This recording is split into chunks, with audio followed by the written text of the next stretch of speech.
We're a minute late.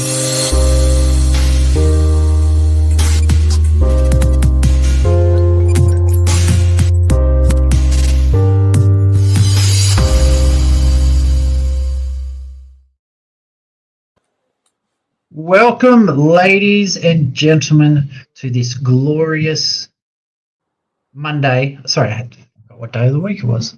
This glorious Monday, all the way here in this place that's not Halong, where once again, grace with the glorious presence and the divine intervention of Mr. Derek Whitaker from Blue Sky Factory. Love having you here, Derek. How you going?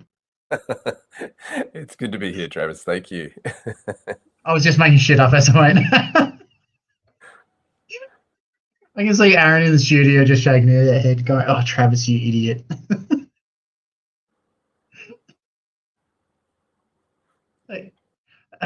Should we just get straight into it?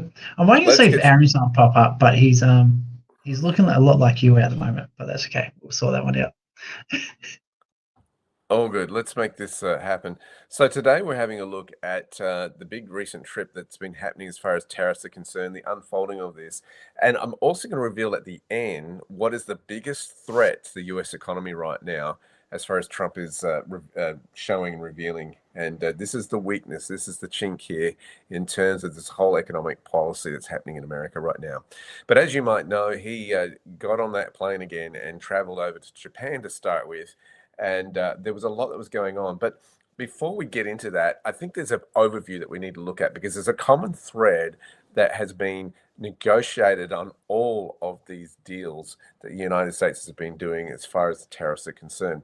Take a look at what Percent says in this clip here. All right. Video one coming up now.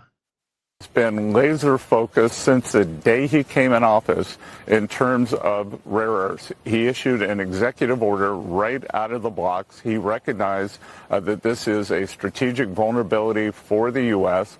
The Chinese control about 70% of the mining, but more importantly, they control about 90% of the processing and refining. So since January, President Trump, this administration have been working to stand up facilities where we can refine and process rare earths.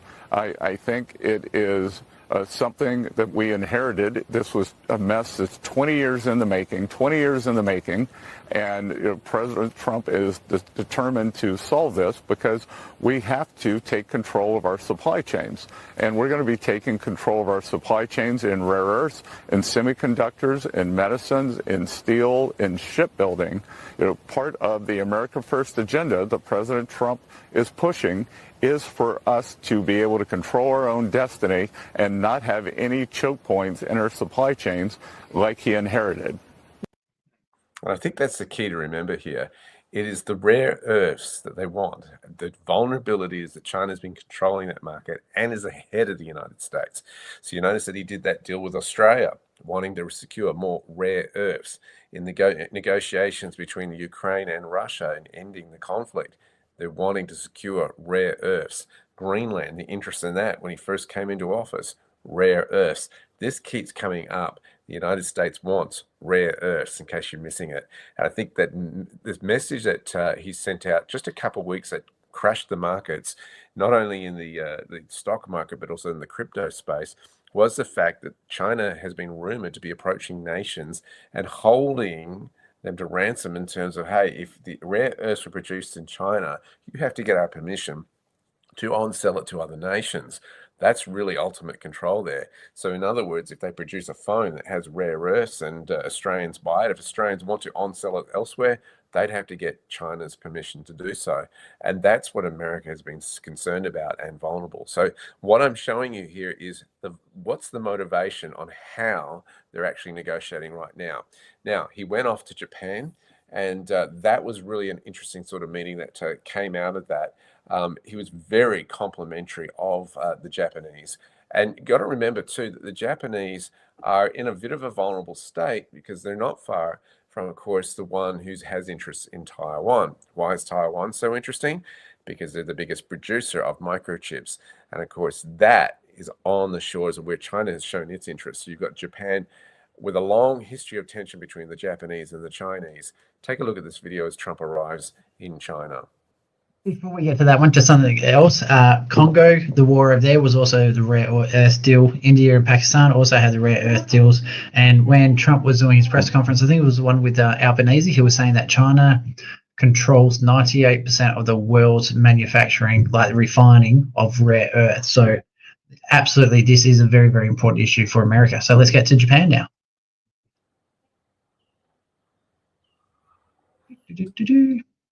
Oh, I'm an idiot.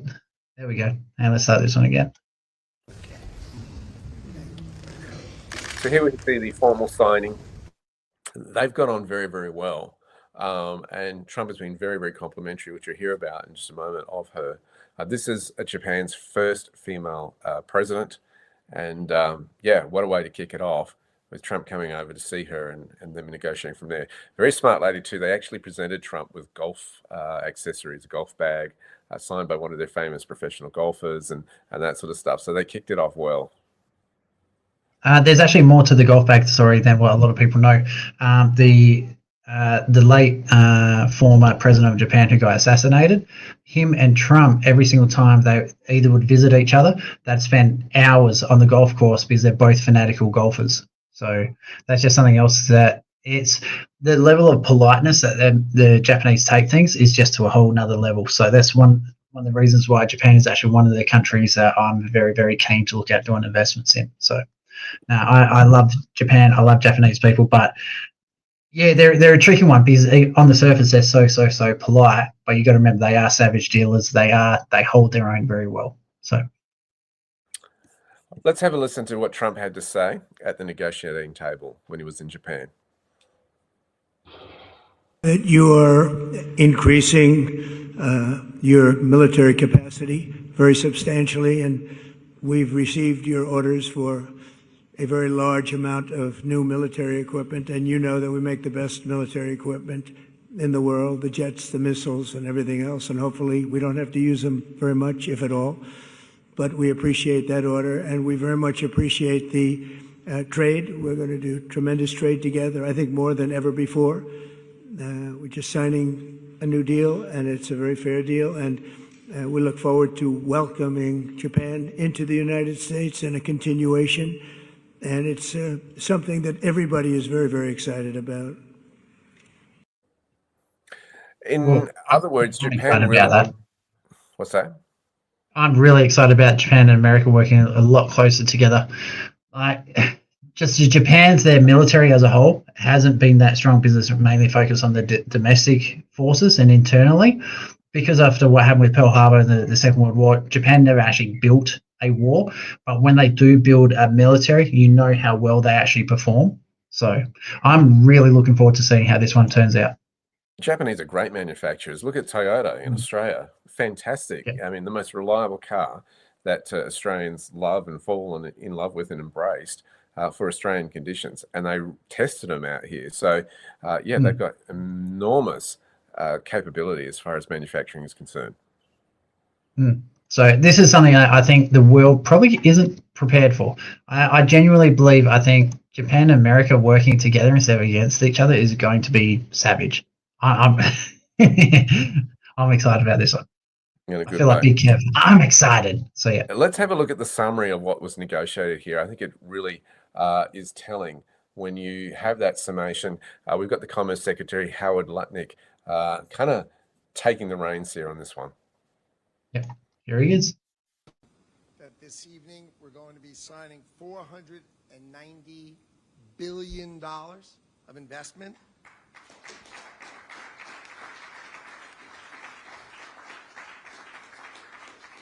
So I'm sorry I left you down. I didn't get to 500 billion. I came a little short, but we'll get there. Anyway, so these deals are driven by the Japanese Strategic Investment Initiative, which was created by your tariff policy and by your historic trade agreement with Japan. So that was the underlying reason that we were able to get all these deals done today. So the commitments ensure the economic and national security of the United States of America. We're going to be developing energy. We're going to be developing nuclear semiconductors, and strengthening the entire domestic supply chain. So that's interesting, isn't it? Nuclear comes on the table there in terms of energy production, and being very careful, the West, in terms of who it allows to produce nuclear and who doesn't. So there is some trust there in relation to that relationship. Well, the thing is, like, Japan's been an open competitor with America in the past, especially like pre-Second World War. That's really turned around since pretty much they got decimated. But they have become, and Japan's, and you said it, you approached it earlier, just for the geopolitical side of things. So on the top part of Japan, there's actually 4 islands which are considered Japanese islands, which the Russians are trying to claim as their own. And then on the south side of Japan, again, another 4 islands, which China's trying to claim as their own. So there's actually been open conflict between both of these countries, between Japan and Russia and China. So I think Japan being off the coast of China is actually considered the first fence, or the first line of defense actually against China if they do want to invade into the ocean and expand their borders to the east. And then you get out, there's certain different barriers, but I think Japan is going to be an absolute crucial ally for America, and through America, I think Australia. Australia's in an interesting spot with this one, because even though we've got the AUKUS deal and we're actually allies with America, we're also so heavily tied to China, and a lot of our politicians have actually been purchased out or brought out by the Chinese. So it's going to be really interesting if China and America do come to blows. Where will Australia land? So I hope we side with America, but I wouldn't be surprised if there's a lot of people that try to side with China. Well, here's the thing. Has America done deals with China? Absolutely. And we'll find out more about that in a moment, because that was the last stop that he did before returning to the US. But that's the thing. I mean, there is people kind of think of them in silos in terms of tensions, bombs and bullets and that sort of stuff, whereas Trump thinks of it in terms of trade. That's his war, and that's how he negotiates. Thank God, because otherwise we'd have a lot of bloodshed, right? And that's the way traditional nations have gone down that path, whereas this is a lot smarter way to do it. And, if you want to sell to our marketplace, well, this is the tariff we're putting on, unless you can negotiate and come up better with something better. And I think that is an understanding of how economics works. If you cut off somebody's cash flow, that's going to hurt them more, right? In the medium to long term, as opposed to, let's bomb the heck out of each other. And so it's a smart way to play as far as geopolitics. Yep, the other one as well. The more America trades with different people, the further ahead they get of China. So you have a look at how much additional money they've put into the US military. All their allies, how much have they increased their military spending? That was one of the conditions of the tariffs. So what I'm saying here is America's biggest competitor through trade, not through conflict, but through trade, is becoming more and more isolated. And it is getting to the point where a lot of their trade initiatives, like look at the Belt and Road through the top of Pakistan, India going down, have a look how much at risk that was put recently with that conflict between Pakistan and India. So all the structures and all the infrastructure, and I'm talking international trade here, not like roads and power lines, all the international infrastructure that they put between different trade deals, you actually see how fragile a lot of this is. Like, yeah, they're building massive ports in Fiji and Papua New Guinea and all that sort of stuff, but if no ships are going through there, it's all wasted money. So they have to have the ships move. They have to have the trade deals going between India and all these other countries. And if you look at, I think America produces 30% of their total trade. If America just turns around and goes, no, we're not trading with you, what economy can survive a 30% downturn immediately? I can't think of any. There's just, where do you go for that sort of volume? You can't. So it's also been a smart play as far as the BRICS nations are concerned. We saw this conglomeration of about 45% of the world's population, and now we've got the partner nations that tips it over to 52% or so that are represented in this agreements. And of course, the United States is not included in that at all. It's Brazil, Russia, India, China, South Africa primarily, and then all the other groups that wanted to jump on board. By visiting these smaller nations, this is saying a lot that the United States is open to doing deals, no matter what size you are. And I think that's really critical. It's sounding a very important message to the rest of the world, saying, hey, America is open for business. Come and talk. Yep. The other thing is, don't forget, a lot of these smaller countries, because they are developing and emerging economies, tourism and mining are the main infrastructures, like their main sources of income. So a lot of these countries, like the Congos, you can't really say India's an emerging economy. Like they're actually a very large economy, but they've got a lot of mining coming out of India and Pakistan as well. So rare earths, I think America, from the report I heard, 52 different minerals were considered crucial for their military and their development. And this is where Australia's in a really, really good position, especially companies like Alcoa. Yes, it's an American company, but they do have bases in Australia, especially like Kwinana and what was the other one? Pinjarra, I think it is, just out of Mandurah. So they're a very large company. The gallium is a byproduct of the aluminum manufacturing process. So it's one of those things where Australia is actually in a really, really good position here to not only sell what we've already got at a good price, but we can also reap benefits from byproducts of the manufacturing of those things. And aluminium refinery in Australia is one of the last things that we actually do produce. So this is a great boon for Australia. Let's have a look at his trip to South Korea now, and you'll see him getting off the plane here. I love the formality of some of these countries. And if you leave the audio on this, it'll be it's quite amusing as to what song they played as he came down the red carpet. Oh, I didn't hear this bit. Hang on, here it is.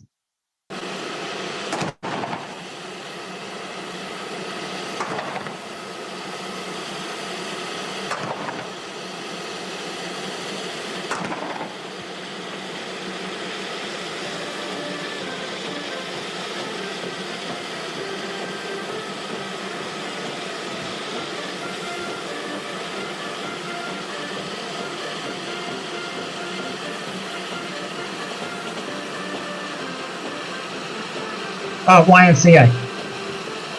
There you go. I was wondering if you got to put that.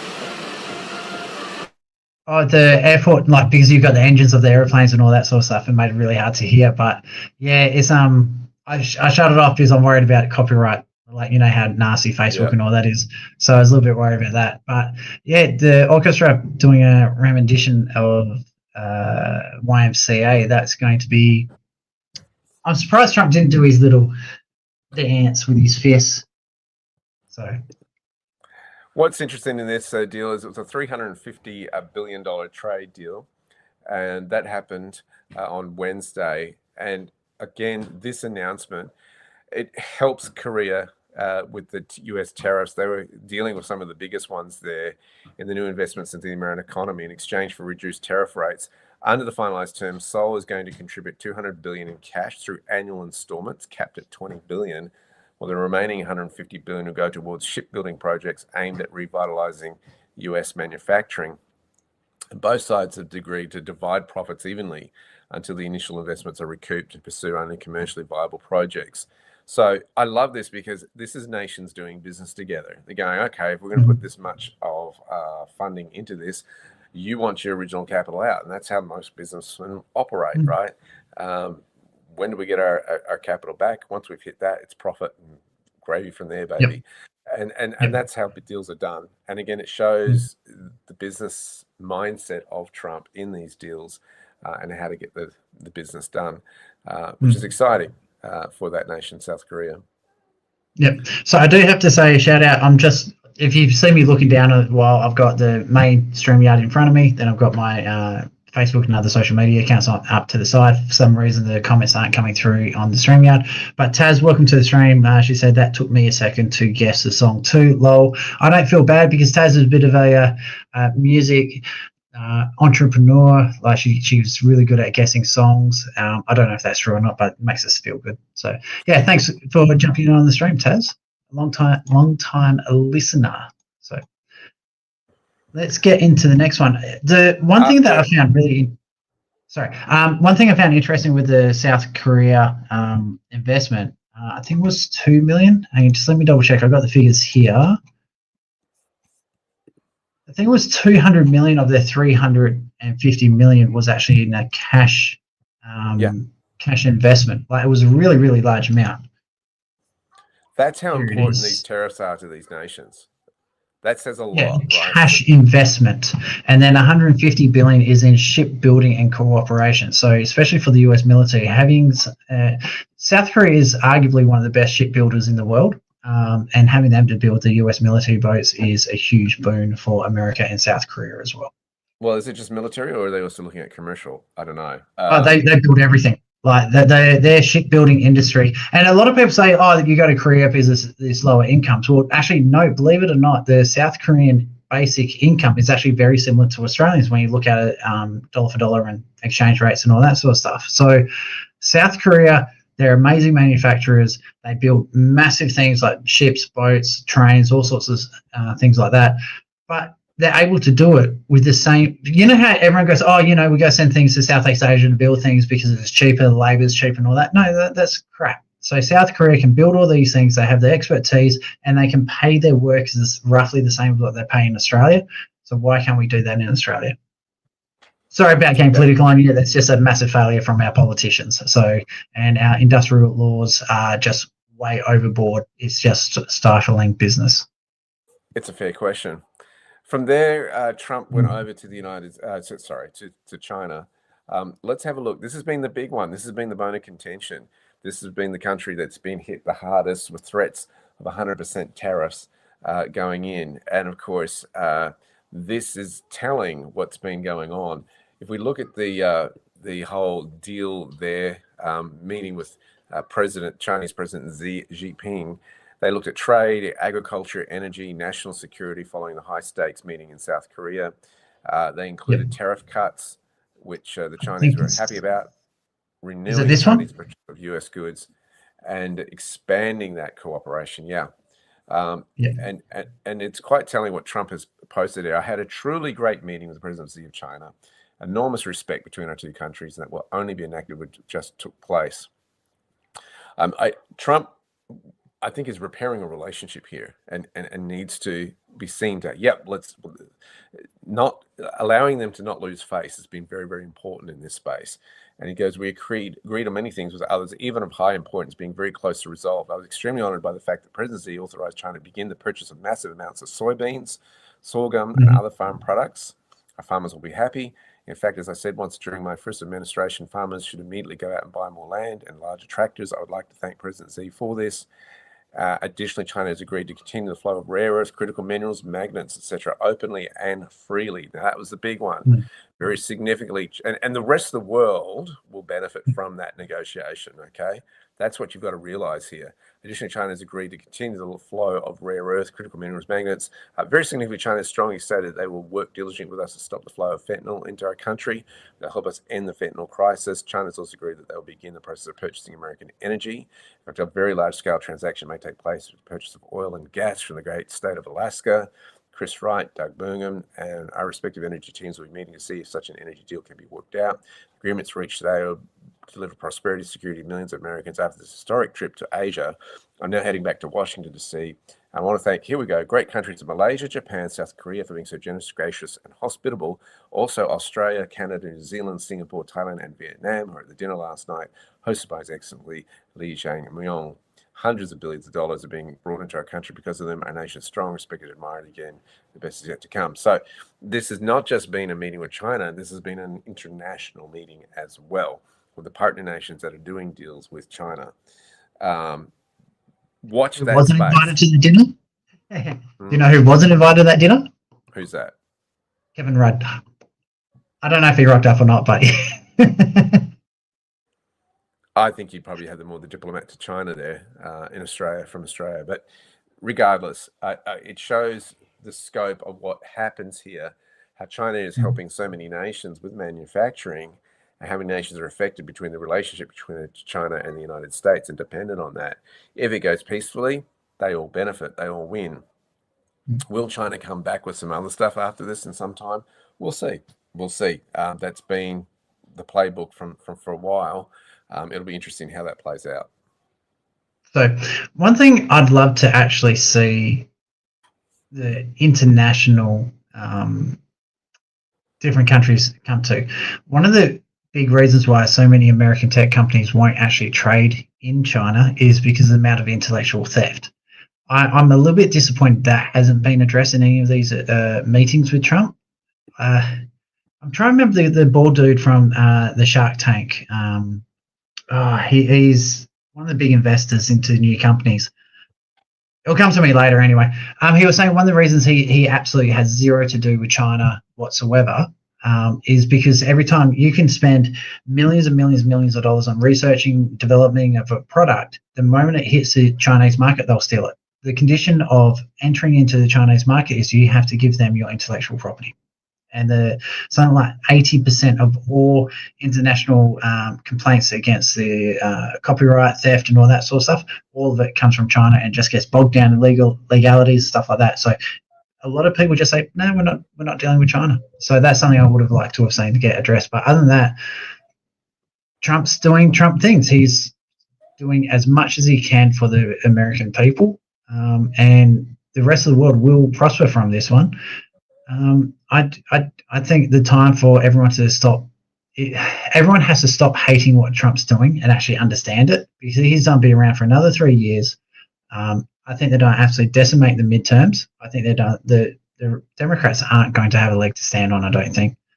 And I think he's just going to keep getting stronger and stronger, and they have to either follow suit or get left behind, and the people that don't get left behind are going to suffer greatly, especially if they're from the Democrats. If they want to keep getting handouts for nothing and stuff like that, that's not going to fly.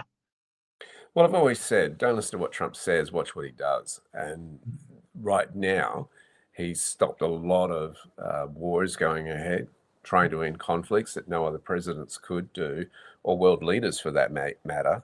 And so he's certainly the guy for this time. But yeah, there's been so much propaganda since 2016 about Trump, even before that, in the election build up before 2014, 2015, that people have heard that for the past 10 years and has jaded their view. Judge a man not by what he says, but what he does. And I think that's really what we've got to look at with this guy. Okay, you want to jump to the next slide? Yes, looks like it's a please. bit So of let's a have a look at this. meme. This is what he's put out here. You've noticed that he's re-put that on Truth Social of himself. Someone else has said, great again, embrace tariffs, abolish income tax as a businessman. Now, and this is Women for Trump. Now, when do you see this? When do you ever see a politician promoting abolishing income taxes in their nation? I mean, if you saw this in Australia, it was like, hello, you'd wonder what nation you actually were in and what time space you're in. But this is the heart of the guy in terms of getting Americans wealthy again, get rid of income tax. He's saying we were more prosperous when we didn't have them. And I think this is the heart of it. When you start to understand the two systems of finance, there's the Babylonian system and, of course, the preferred economy. We never had taxes under the preferred economy. We never had interest charged on loans in the preferred economy. And we've got to really look at what is so broken about this current Babylonian system. And why do I call it Babylonian? Because that's where it was formed back in ancient times. This is a reality of the new economy that can really prosper other people. And I think when you understand the contrast between the two, it plays out big time. I mean, imagine how far ahead you'd be if you hadn't been paying income taxes for the past 10, 15 years. When does a politician do this? So something to take note on this picture, the so-called businessman is actually Donald Trump when he was still building Trump Towers and all that sort of stuff. What was that, late 80s, early 90s? This isn't a new thing that he's been saying just to win votes. He's been saying this since the early 80s, saying, like, we have to abolish the income tax, or at least make it smaller, and start embracing tariffs again, because it works. It clearly works. So imagine, like, at the moment, what's the latest one? Anyone who earns less than $200,000 US a year doesn't have to pay tax, like income tax. Yeah. Like, can you imagine what that would do to the everyday American? Like, I just food, cars, clothing, getting your kids to universities. I've had this bad rash and I need to get plastic surgery on it. Let's go fix that up. Like, just the level and the quality of life will improve astronomically across the board. And then you also have a look at all the small, like, self-employed contractors out there, like electricians, plumbers, and all that sort of stuff. How much easier is it going to be for these guys if they don't have to worry about income tax? And on top of that, because you're not paying income tax and you're not getting the tax credits because you're not paying tax, you don't need them. How much easier is the accounting going to be? So instead of having two jobs, one actual with the business, then B, doing your paperwork for the business. You've just got one job. You can just focus on doing what makes you money. Like, it's just every aspect of this is a win. Yeah, it's not saying It's it's no- getting rid of other taxes like capital gains tax and stamp duty, all that sort of stuff, but it is talking income tax. And I mean, that's huge. Consider how many businesses have to think about that, all right, when they do things like payroll. You know, Yeah. how much tax planning they have to do in terms of income tax, because obviously the business owner is like, look, I'm doing this for a reason. How can I minimize my tax? You eliminate that problem, businesses can then focus on what they're great at, and that's making wealth and providing jobs for people, and of course putting food on people's tables. You know, that's what business owners do, supporting families, and that's critical. But there's one thing, and I'm going to reveal it now, was one thing that could undermine this whole thing, which leads from the last slide, and that's this statement right here that Trump has put out. It's really critical this goes ahead, and it's basically, let's have a read of it. Next week's case on tariffs is one of the most important in the history of the country. If a president is not allowed to use tariffs, there's a legal challenge against this. We'll be at a major disadvantage against all other countries throughout the world, especially the majors. In a true sense, we would be defenseless. Tariffs have brought us great wealth and national security in the 9 months that I've had the honor to serve as president. The stock market has hit all-time highs many times during my short time in office, with virtually no inflation and national security that is second to none. Our recent successful negotiation with China and many others put us in a strong position only because we had tariffs with which to negotiate fair and sustainable deals. If a president was not able to quickly and nimbly use the power of tariffs, we'd be defenseless, leading perhaps even to the ruination of our nation. The only people fighting us are foreign countries who for years have taken advantage of us, those who hate our country, and the Democrats, because our numbers are insurmountably good. I will not be going to the court on Wednesday, in that I do not want to distract from the importance of this decision. It will be, in my opinion, one of the most important and consequential decisions ever made by the United States Supreme Court. If we win, we will be the richest, most secure country anywhere in the world by far. If we lose, our country will be reduced to almost third world status. And he's basically saying, pray that this goes well, this court case.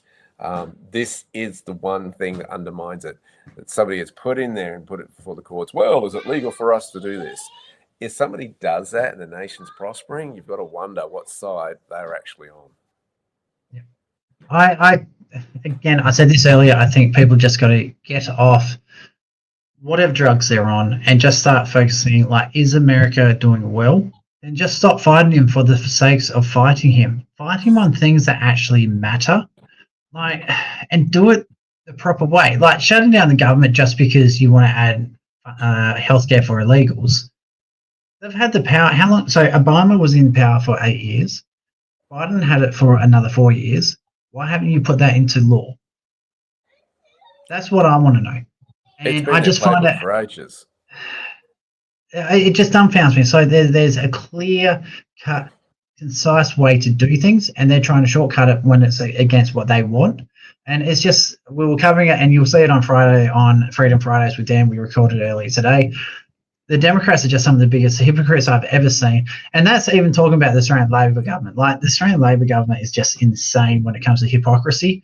But, like, just stop. Go support America as a whole, and fight the things that are important to you. Don't fight him for the sake of fighting. That just does my head in. So anyway, I think there's been many claims that there was a plot to destroy America from within. You cannot take America from the outside. You have to get inside to destroy it. And there's a lot of suspicion about what has actually been going on for how many years now in cleaning out, as Trump would say, draining the swamp. And it puts into question a lot of other people who then look at their own nations and go, well, do we have these kind of problems in our nation as well? Have our public servants stopped serving the public and been bought out by others with other nefarious agendas?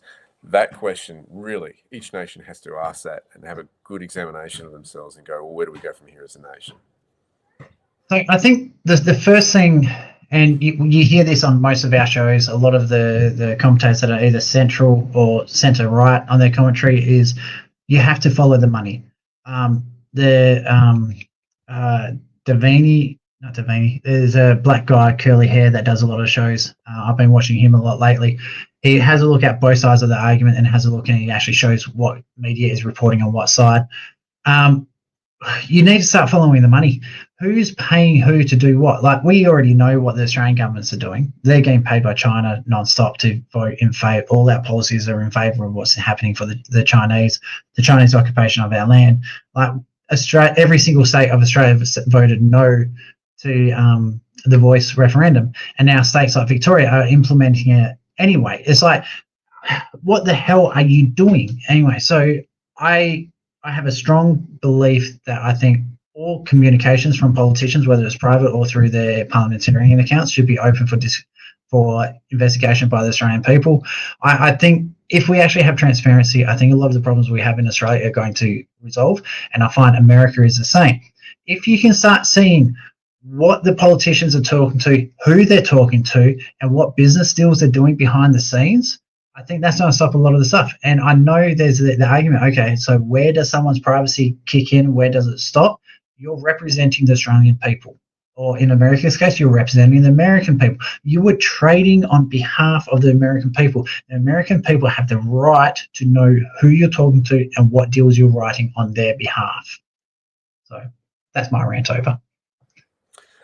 Look, I think a lot of nations are subject to this. And yes, there needs to be more transparency with our public servants. And I think that pushback and accountability is coming out. I'm seeing a lot of posts happen on social media, and people are not happy. People are waking up, which is the exciting part of it, when announcements are happening by certain bodies. And this is what the concern is that, hey, the truth has a sneaky way of coming out. And I think someone asked me the other day, in relation to the health sector, do you think that there'll be accountability in Australia? And I said, I think it has to come from the United States first. I think that's where it is being cleaned out. There's a separation of science and hysteria and what are the facts. But there's also what is actual truth and what is research shown. That takes time to process. So we talked about the legal process taking a long time to come out. It has to be done in an appropriate manner, with appropriate process. And I think as it starts unraveling in the United States, I believe there'll be a ripple effect across the globe where people will start finding out, well, why is this going on in our nation as well? And who do we hold account for? Oh, it has to be done. Have a think about how many people were adversely affected, not just on the financial side of things, but I was talking because we had my grandfather's funeral on the weekend, and we were just talking to one of the guys who lost his parents over the COVID period, and he wasn't able to rock up to his own parents' funeral because of the restrictions. Like, can you imagine the sort of, like, if I want to go to Pop's funeral, I'd be gutted. Like, and that's his direct descent, like that's his dad. It's not a great grandparent. So there has to be a reckoning. There has to be like a better words, a debriefing. Okay, this is what happened. This is what we could have done better. And these people are just criminal. Again, you got to look at the connections between the different companies, the different politicians who are pushing all this sort of stuff. And a prime example, like, okay, let's look at Victoria. So Machete bins, $350,000 for a metal box. Like, I can probably make one of those for $100. It turns out that Dan Andrews actually has a financial interest in the company that picked up the contract. So you're seeing all these things, and it's just like how daft, like people who still vote for Labor, I'm thinking, how daft do you have to be? But, again, I heard this one, I think it was Robert Peterson was saying this one. The problem is, because they've gone whole hog, especially into like the things like the transgender debate, they have to be right, because if they're not, they've effectively permanently injured their children. So you can take that same analogy onto the people who are like wholeheartedly like, no, we have to give our kids the 6 injections and all this sort of stuff. If they are wrong, if it's proven that these experimental vaccines, because they were experimental at the time, they hadn't gone through proper testing, if these are potentially lethal and you've given them to your kids, what sort of a parent does that make you? If you've forced your grandparents to have it, to come to the kids' weddings and things like that, and then your grandparents died like shortly after that, what sort of a person has that made you when you force your grandparents to take this vaccine and it's resulted in their death just so you can go to a wedding? So this is a bit where I think it's going to be really, really hard to get people to look at this objectively just because of how harsh it's going to hit them if they are proven wrong. And I think economy-wise, a lot of Democrats and a lot of media people are saying, "Oh no, Trump's a nasty person; it will never work." And so they've gone all in on this one. And yet, when Trump proves them right, they can't say, "Oh no, I was wrong." Right. This is where I have to give credit to Bill Barr, because he did say that. No, there's no recession. Everyone's doing well. So, I think it's the same analogy. There is that. There's a social discord between families and friends. It was a big separator, and a lot of those relationships have not been repaired since those mandates came out. Not to mention how many people lost their businesses because of unscientific reasoning of social distancing, masks, and all that sort of stuff, which has been proven now had no scientific backing to actually prevent sickness from spreading. And so there's no recourse. How do What's you that? make up for loss? How do you make up for 5 years lost? Because don't forget, you got the build up of building that company, getting it running, finally profitable, and then COVID comes in, absolutely decimated everything. You've probably lost 7 years of I your look life. at restaurants like Sizzler, right? Sizzler was a shared salad bar buffet. Yeah. That model under COVID restrictions didn't work. Was never going to work. Yeah. And so it's like, you've just killed a massive chain there because of legislation that went through, and how many employees lost their job, lost their income as a result of these decisions. And So that's just one business out of many. Yeah. So I don't think any of the governments want to actually do this, because they'll understand how bad of a mess up this was. And can you imagine the compensation claims that are going to come out after this? And it's like, not only did we have to pay to keep people in jobs during COVID, now we don't have to pay additional taxes for all the people that suffered from this. And I guarantee you, the people like Pfizer, AstraZeneca, and all these sort of companies that have like these immunity things, they're not held responsible for any of this. Like, where we don't get the money for this? The taxpayers, of course. Nobody wants to have that discussion because they will admit liability. They know the common sense went out the window there. I raised it with a local politician that came to my door in lead up to the last election. Did not want to answer my questions. I was polite. I was, wasn't nasty about it, but I asked a straight, direct question, and it was fascinating to see him break out into a sweat as a result. This makes them nervous, and they don't want to be accountable for it. But the people have the power, and that's the beautiful thing of this, and people are waking up to it. Yep. So I do need to ask Derek, because I understand we're also running out of time. So shameless plug time again. I love a good shameless plug, especially on edgeradioaustralia.com. If you do want to do advertisement with us, info@edgeradioaustralia.com. I understand you have a live event where people can actually meet you live in person. No, November 13. Yeah, November 13, Thursday night. Please tell me that's a Friday. Is it a Friday? It's a Thursday. It's a Thursday night. No, Friday the 13th. What's that? No, Friday the 13th. I feel sad. No, it's a Thursday night. And we're doing that in Belmont at the Comfort Hotel. Great little venue. You've been to one of those, Travis. A great night. We have a look at what's happening on the broader spectrum of the economy. We are in such a pivotal time historically, and going to be looking at that, how we're in the dawn of the great wealth transfer. And there's so much opportunity to make generational wealth here if people position themselves correctly. That will affect, I believe, at least 2 generations. So that's really, really exciting. We're going to be looking at that. And yeah, tickets, they're going to be online very, very soon. I'm just finalizing the artwork with my team. Once we get that going, you can pick yourself up a ticket and $20 and go from there. Okay, so I'm just going to quickly grab your website. So if you do need further details, have a look in the comments section on our Facebook, YouTube, Twitch, and I think it might be going to Twitter as well. I'm not 100% sure on that one. I've been out of the game for a while. There it is. There it is on the Stalkbook.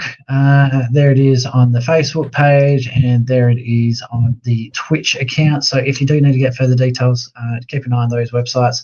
Also, if you can't get a hold of Derek for whatever reason, send a message to Edge, and we'll put you in contact with each other. So, Derek, we've got about 30 seconds left. Closing thoughts.